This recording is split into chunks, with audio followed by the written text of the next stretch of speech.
സർവകലാശാലകളിൽ വിഭജന ഭീതി ദിനം ആചരിക്കണം എന്ന വിവാദ സർക്കുലറുമായി ഗവർണർ രാജേന്ദ്ര വിശ്വനാഥ് അർലേക്കർ. ഇന്ത്യ പാക് വിഭജനത്തിന്റെ പശ്ചാത്തലത്തിൽ വിഭജന ഭീതി ദിനം സംഘടിപ്പിക്കണമെന്നാണ് വൈസ് ചാൻസലർമാർക്കുള്ള നിർദ്ദേശം. ഗവർണറുടെ തീരുമാനത്തെ മന്ത്രി വി ശിവൻകുട്ടിയും പ്രതിപക്ഷ നേതാവ് വി ഡി സതീശനും വിമർശിച്ചു. ഈ മാസം 14-ന് സർവകലാശാലകളിൽ വിഭജന ഭീതി ദിനം ആചരിക്കണമെന്നാണ് ഗവർണറുടെ വിവാദ സർക്കുലർ. സർവകലാശാലകളിൽ അന്നേ ദിവസം വിഷയത്തെ മുൻനിർത്തി സെമിനാറുകൾ സംഘടിപ്പിക്കണം. വിഭജനത്തിന്റെ ഭീതി മനസ്സിലാക്കുന്ന നാടകങ്ങൾ അവതരിപ്പിക്കണമെന്നും സർക്കുലറിൽ പറയുന്നു. ഇന്ത്യ പാക് വിഭജനത്തിന്റെ പശ്ചാത്തലത്തിലാണ് വിഭജന ഭീതി ദിനം ആചരിക്കുന്നത്.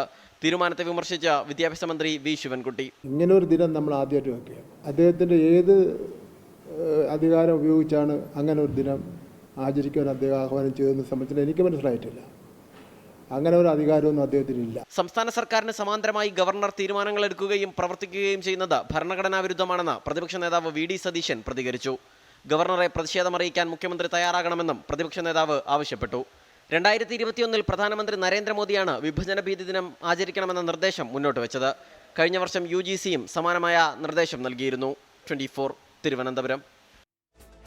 ലോകത്തെവിടെയായാലും ഏത് സമയത്തും 24 വാർത്തകളും ഓഗ്മെന്റഡ് റിയാലിറ്റി പാക്കേജുകളും എക്സ്പ്ലെയിനറുകളും വിശദമായി കാണാൻ ഞങ്ങളുടെ YouTube ചാനൽ നിങ്ങൾക്ക് സബ്സ്ക്രൈബ് ചെയ്യാം.